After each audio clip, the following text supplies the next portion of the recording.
வணக்கம். நான் உங்கள் அன்பான சயின்டிபிக் வேதிக் அஸ்ட்ராலஜர் அஸ்ட்ராலஜி பேசுகிறேன். நல்லது நினைப்போம், நல்லதே நடக்கும்.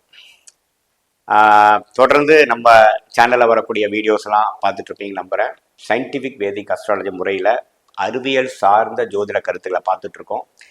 எந்தவித மூட நம்பிக்கைகளும் போகாமல் உள்ளது உள்ளவாறு எப்படி கர்மா நம்மளுடைய வாழ்க்கையில் சம்பவங்களாக உருவெடுக்கிறது, நல்ல சம்பவங்களாகவும் அவ்வளோ நல்ல சாதகம் இல்லாத சம்பளமாகவும் எப்படி உருவெடுக்குதுங்கிறத நம்ம துல்லியமாக எந்தவித மூட நம்பிக்கைக்குள்ள போகாமல் அந்த யோகா இருக்குது இந்த யோகா இருக்குது இல்லாமல் உள்ளது உள்ளவாறு நம்ம பார்த்துட்டு இருக்கோம். இப்போ பார்த்தீங்கன்னா நம்ம சேனலில் ஃபஸ்ட் டைம் வரவங்க கண்டிப்பாக சப்ஸ்கிரைப் பண்ணுங்கள், பெல் பட்டன் கிளிக் பண்ணுங்கள், தொடர்ந்து நம்மளோட வீடியோஸ் பாருங்கள். அப்போ தான் உங்களுக்கு ஓரளவுக்கு ஜோதிட விஷயங்கள் நல்லா புரியும். அதே சமயத்தில் பலாபலன்களும் உங்களுக்கு சிங்க் ஆகி வரும். இப்போ பார்த்தீங்கன்னா இந்த வீடியோவில் நம்ம என்ன பார்க்க போகிறோம்னா மாத பலன், அதாவது பிப்ரவரி மாதம் 2024 எப்படி இருக்க போகுது அப்படிங்கிறது பார்க்க போகிறோம். அதாவது தை மாதத்தோட பாதியில் இருந்து மாசி மாதத்தில் வரும், தை மாதத்தோட செகண்ட் ஹாஃபும் மாசி மாதத்தோட ஃபர்ஸ்ட் ஹாஃபும் எப்படி இருக்குங்கும்போது நம்ம பார்க்க போகிறோம்.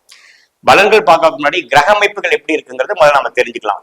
அதாவதுங்க, மேஷத்தில் குரு இருக்கிறார், உங்களுக்கு எல்லாரும் தெரியும். அது ஆண்டு கிரகம். பிப்ரவரி மாதம் குரு பயிற்சி கிடையாது.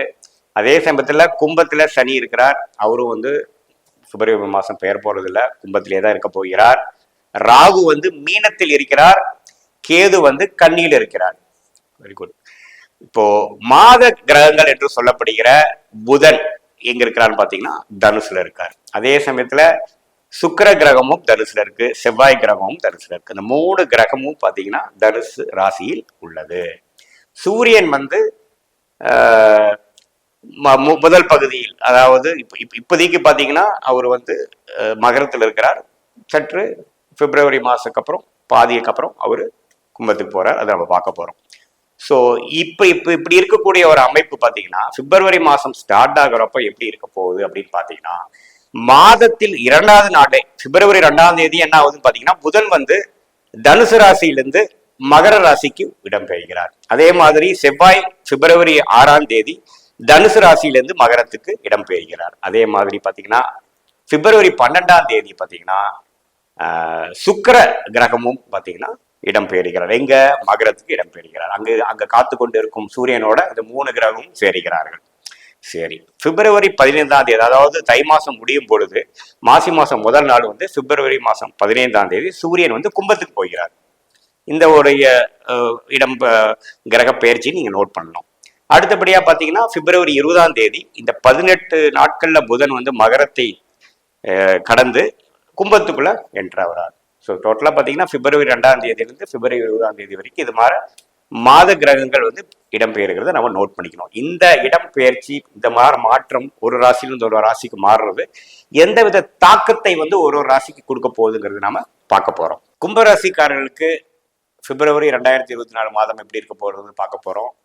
இப்போ பார்த்தீங்கன்னா கும்பராசிக்காரங்க ஆல்ரெடி ஜென்மசனி நடந்துட்டு இருக்கிறது எல்லாத்துக்கும் தெரியும். ஒரு சுமாரான டைம் தான் போயிட்டு இருக்கு. இப்போ 11ஆம் இடத்துல இருந்த 3 கிரகமாகிய செவ்வாய், சுக்கிரன், புதன் 12ஆம் இடத்துக்கு வருகிறார். சூரியன் 12ஆம் இடத்துல இருந்து மாத மிடில் பிப்ரவரி 15ஆம் தேதி ராசிக்குள்ளேயே சனியோட சேர்றார். இந்த அமைப்பெல்லாம் பார்த்தீங்கன்னா மாதம் 2வது பகுதி பார்த்தீங்கன்னா 7ஆம் வீடு என்று சொல்லப்படுகிற மனைவி ஸ்தானம், கணவர் ஸ்தானம், நண்பர்கள் ஸ்தானம் சனியோட சேர்ந்து பாதிக்கிறது. பார்த்தீங்கன்னா கொஞ்சம் ஃபேமிலியில் கொஞ்சம் கருத்து வேறுபாடுகள், பார்ட்னர்ஷிப்பில் கொஞ்சம் கேர்ஃபுல்லாக இருக்கக்கூடிய அமைப்புகள் உண்டு. ஏன்னா அந்த சூரியன் என்று சொல்லப்படுகிற பங்குதாரர்கள், மனைவி கணவர் கொடுக்கக்கூடிய ஒரு கிரகம் சனியோட சேர போகிறது பிப்ரவரி 15ஆம் தேதிக்கு மேலே. ஸோ வியாபாரத்தில் இருக்கிறவங்க, குடும்பத்தில் இருக்கிறவங்க, இல்லத்தரசிகள், கணவன்மார்கள்லாம் கொஞ்சம் விட்டு கொடுத்து போகக்கூடிய அமைப்பும், எடுத்தமா கவுந்தமான்னு பேசுறக்கூடிய விஷயத்துக்குள்ள போகாம கொஞ்சம் பொறுமையை காக்கக்கூடிய மாதமாக பிப்ரவரி மாதம் உண்டு. மாணவர்கள்லாம் பார்த்தீங்கன்னா புதன் 11ஆம் இடத்திலிருந்து 12ஆம் இடத்துக்கு வந்திருக்கிறார். என்னதான் அவர் ஒரு நட்பான ஒரு ராசிக்கு தான் வந்தாலும் 12ஆம் இடத்துக்கு இருக்கிறது கொஞ்சம் எண்ணத்திலும் கான்சென்ட்ரேஷன்லையும் கொஞ்சம் தொய்வு கொடுக்கக்கூடிய அமைப்பு உண்டு. கொஞ்சம் எஃபோர்ட் நிறையா போட்டு ஹார்ட் ஒர்க் பண்ணி தான் ஜெயிக்கக்கூடிய அமைப்பு இருக்கு கும்பராசிக்காரங்களுக்கு. அதே சமயத்தில் சுக்கிரன் 12ஆம் இடத்துக்கு செவ்வாய் 12ஆம் இடத்துல உச்சம் பெறுகிறது. பார்த்தீங்கன்னா தொழில் அமைப்புகள் 12 உச்சம் பெறுறது ஒரு விரயத்தையும், ஒரு மாதிரி லாங் டிஸ்டன்ஸு எக்ஸ்போர்ட் இம்போர்ட் காரங்களுக்கு ஒரு நல்ல பலன்களும், மற்ற விஷயத்துக்கெல்லாம் கொஞ்சம் விரயங்கள் கொடுக்கக்கூடிய அமைப்பு உண்டு. கொஞ்சம் தொழில் விஷயத்தில் கொஞ்சம் கேர்ஃபுல்லாக பண்ணணும். ஆல்ரெடி ஜென்ம சனி போயிட்டு இருக்குது. இப்போ கிரகங்கள் 12ஆம் இடத்துக்கு வரும்பொழுது பார்த்தீங்கன்னா கொஞ்சம் செலவுகள் அதிகமாகிற மாதிரியும், குடுக்கல் வாங்கலில் வந்து கொஞ்சம் நினச்ச மாதிரி நேரத்தில் வராமல் கொஞ்சம் எல்லாம் இழுபறியாகவே இருக்கிற மாதிரி இருக்குது. பிப்ரவரி மாதம் வந்து பொறுமை காக்கக்கூடிய ஒரு மாதமாக கும்பராசிக்காரர்களுக்கு உண்டு. கொஞ்சம் அன்லஸ் வந்து அவங்களுடைய ஜாதகத்தில் நல்ல தசாபுத்திகள் போகும் பட்சத்தில் மற்ற இந்த பலன்கள் வந்து கொஞ்சம் நல்லாவே பலிக்கும். ஸோ கும்பராசிக்காரர்கள் வந்து வயசு வித்தியாசம் பாராமல் பொறுமையாக இருந்து விரயங்களை கட்டுப்படுத்தி பேசும் விஷயத்தில் ரொம்ப கவனமாக இருந்து வம்பு வழக்குக்குள் போகாமல் கொஞ்சம் தப்பிக்கக்கூடிய, மிகவும் கவனமாக இருந்து தப்பிக்கக்கூடிய ஒரு மாதமாக பிப்ரவரி மாதம் உண்டு. இதில் பார்த்தீங்கன்னா என்னதான் நம்மளோட சைடில் நியாயங்கள் இருந்தாலும், நீங்கள் சொல்கிறது கரெக்டான விஷயமா இருந்தாலும், இது சொல்லக்கூடிய செயல்படுத்தக்கூடிய ஒரு மாதமாக இல்லை. அதுதான் பெரிய ஒரு கொடியமான விஷயம். நீங்கள் சொல்கிறது கரெக்டாக இருந்தாலும் ஏற்றுக்க மாட்டாங்க. நம்ம சொல்கிறதுக்கு அப்படியே ஆப்போசிட்டாக தான் நடக்கக்கூடிய விஷயமாகவும், இப்போ நாம தான் ஏதோ தப்பாக சொல்கிற மாதிரியும் தப்பாக செய்கிற மாதிரியும் நமக்கு காட்டக்கூடிய ஒரு அமைப்பு வந்து இப்போ வந்து கும்பராசிக்காரர்களுக்கு பொறுமையை காத்து அடுத்த வரக்கூடிய மாதத்தில் செய்து கொள்ளலாம்ங்கிற ஒரு பொறுமையாகவும், இதே மாதத்தில் எல்லாமே செய்து முடிக்கணுங்கிற ஒரு இறுக்கமான ஒரு மனநிலையில் இருந்தீங்கன்னா சில விஷயங்கள் சாதகம் இல்லாமல் நடந்து மனசையும் எல்லா உள்ளத்தையும் வருடுற மாதிரி சில சம்பவங்கள் நடந்துடும். ஸோ கொஞ்சம் கேர்ஃபுல்லாக பொறுமையாக இருக்கக்கூடிய மாதமாக இருக்கிறது. சந்திராஷ்டம நாட்களாக கும்பராசிக்காரர்களுக்கு 25, 26 பிப்ரவரி 25, 26 நாட்கள் வருகிறது. அந்த நாட்கள் வந்து கொஞ்சம் கவனமாக இருக்க வேண்டிய ஒரு நாட்களாகவும், முக்கியமான முடிவுகள் எடுக்காமல் தூர பிரயாணம் போகாமல் இருக்கக்கூடிய ஒரு நாட்களாகவும் இருக்கிறது. மீனராசிக்காரர்களுக்கு பிப்ரவரி 2024 மாதம் எப்படி இருக்க போகிறது பார்க்க போகிறோம். மீனராசிக்காரர்களுக்கு 7 நாட் சனி ஸ்டார்ட் ஆகி போயிட்டு இருக்கு. விரைய சனி நடந்துட்டு இருக்கு. 2ஆம் இடத்துல ராசி அதிபதி குருவே இருக்கிறார். ராசிக்குள்ள ராகு இருக்கிறார்.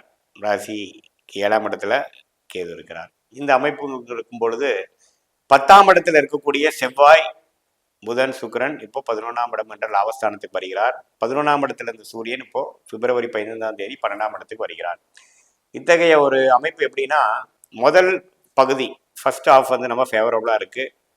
நீங்கள் வந்து சில விஷயங்கள் வந்து இதுவரைக்கும் நீங்கள் கடந்த ஃபியூ மந்த்ஸாக சில மாதமாக செய்த முயற்சிக்கு நல்ல பலன் கொடுக்கக்கூடிய, கைக்கு சில வருமானத்தை வரக்கூடிய, ரிசல்ட் வரக்கூடிய ஒரு மாதமாக தொழிலதிபர்களுக்கு உண்டு. மாணவர்களுக்கு இதுவரைக்கும் எஃபோர்ட்ஸ் போட்டு ஹார்ட் ஒர்க் பண்ணி படித்ததில் ஒரு நல்ல ரிசல்ட்டு, மார்க்ஸு, நீங்கள் எதிர்பார்த்த மார்க்ஸ் வரக்கூடிய அமைப்புகள் மாணவர்களுக்கு உண்டு. இல்லத்தரசிகளுக்கு பார்த்தீங்கன்னா கொஞ்சம் மனசில் குடும்பம் ரீதியான விஷயத்தில் இதுவரைக்கும் செய்த ஒரு ஒரு மாதிரியான கருத்து வேறுபாடு இருந்த விஷயங்கள் கொஞ்சம் நீங்கி கொஞ்சம் மனசுக்கு இதமான சில விஷயங்களும் அன்னோனியங்களும் பெறக்கூடிய ஒரு மாதமாக கண்டிப்பாக பிப்ரவரி மாதம் உண்டு. இதில் வந்து ராஜயோகாதிபதியாகிய செவ்வாய் 11ஆம் இடத்துக்கு உச்சம் வர்றது வந்து அருமையான விஷயம். சில மீனராசிக்காரர்களுக்கு பார்த்தீங்கன்னா ஒரு அருமையான தசாபுக்திகள் போயிட்டு இருக்கிறவங்களுக்கு ஒரு குபேர யோகம் கிடைக்கக்கூடிய ஒரு மாதமாக உண்டு. ஒரு பெருத்த லாபமும், போட்ட இன்வெஸ்ட்மெண்ட்டில் ஒரு நல்ல ஒரு லாபம் வரக்கூடிய விஷயங்கள் இருந்து உண்டு. கலைத்துறையில் இருக்கிறவங்க பார்த்தீங்கன்னா இது வரைக்கும் கோடிக்கணக்கில் இன்வெஸ்ட் பண்ணவங்களுக்கு நல்ல ஒரு லாபம் வரக்கூடிய ஒரு மாதமாக உண்டு.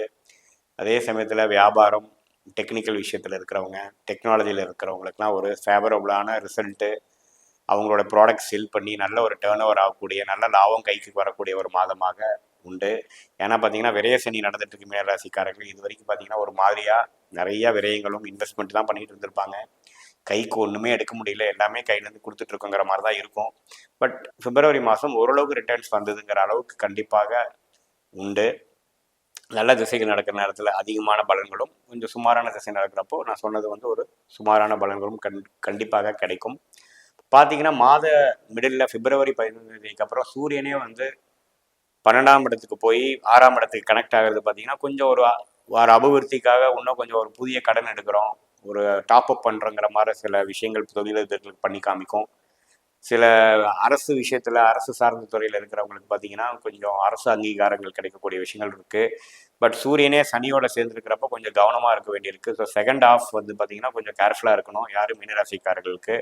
ஏன்னா வந்து சூரியனுங்கிற அரசை கொடுக்கக்கூடிய கிரகம் சனிங்கிற ஒரு பாவ கிரகத்தோடு சேரும்பொழுது சில டிஸ்டர்பன்ஸ் கொடுக்கக்கூடிய, சில எதிர்பார்த்த பலன் கொடுக்காமல் சில விஷயங்களில் கொஞ்சம் சிக்கலை கொடுக்கக்கூடிய அமைப்பு இருக்குது. ஸோ ஃபர்ஸ்ட் ஹாஃப் மிகவும் அருமையாகவும் செகண்ட் ஹாஃப் கொஞ்சம் கேர்ஃபுல்லாக இருக்கக்கூடிய அமைப்புகளாக மீனராசிக்காரர்களுக்கு கட்டாயம் உண்டு.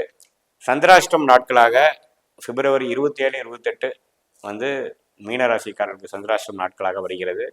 அந்த நாட்டில் முக்கிய முடிவுகள் எடுக்காமல், தூர பிரயாணங்கள் போகாமல், தவிர்ப்பது நல்லது. ஸோ பிப்ரவரி மாதம் 2024 வந்து எப்படி இருக்க போகுதுங்கிறது பார்த்தீங்க. இது பார்த்தீங்கன்னா பொதுவான பலன் தான் ஒழிய இது வந்து உங்களுடைய ஜென்ம ஜாதகத்தில் வரக்கூடிய தசாபுக்திகளும் அந்தந்த ஜாதகத்தில் இருக்கக்கூடிய கிரகத்தின் பலமும் வைத்துதான் நாம வந்து என்ன மாதிரி ஒரு பலன் இருக்குது துல்லியமா எடுக்க முடியும். இந்த கோச்சார முறையில அடிப்படையில இந்த பயிற்சி முறையில வரக்கூடிய மாத பலன் வந்து ஒரு பொதுவான பலனாக தான் நீங்க எடுத்துக்கணும். அதாவது தொடர்ந்து இது மாதிரி மாத பலன்கள் நம்ம சேனல்ல பார்க்கும் பொழுது பார்த்தீங்கன்னா உங்களுடைய வாழ்க்கையில உங்களுடைய ஃபேமிலியில எது மாதிரி விஷயங்கள் போயிட்டு இருக்குது அப்படிங்கிறத கொஞ்சம் நீங்க ரிலேட் பண்ணிக்கலாம். தொடர்ந்து ஒரு 3-4 மாசம் பார்க்கறப்ப தான் உங்களுக்கு சிங்க் ஆகும். அதை நீங்க தெரிஞ்சுக்கணும். அப்ப நான் சொன்ன நல்ல பலன்கள்லாம் வந்து நடக்கலையே, கெட்ட பலன் தான் அதிகமா நடக்குது அப்படின்னு சில பேர் கமெண்ட்ஸ்ல போடுறாங்க. இது என்ன அர்த்தம்னு பாத்தீங்கன்னா, உங்களுக்கு நல்ல தசாபுக்திகள் நடக்கிறப்போ நான் சொன்ன சாதகமான பலன்கள் அதிகமாக நடக்கும். அப்படி ஒரு நல்ல ஒரு தசாபுக்திகள் நடக்காம ஒரு இக்கட்டான ஒரு 6ஆம் வீட்டோ 8ஆம் வீட்டு அதிபதியோட திசைகளோ கொஞ்சம் பாவத்துவமாக இருக்கக்கூடிய திசைகள் நடக்கும் பொழுது நான் சொன்ன ஒரு அன்பேவரபுளான, அதாவது சாதகமற்ற பலன்கள் தான் அதிகம் நடக்கிற மாதிரி ஒரு வாய்ப்பு இருக்குது. ஸோ அதுக்கு தான் இந்த மாதிரி ஒரு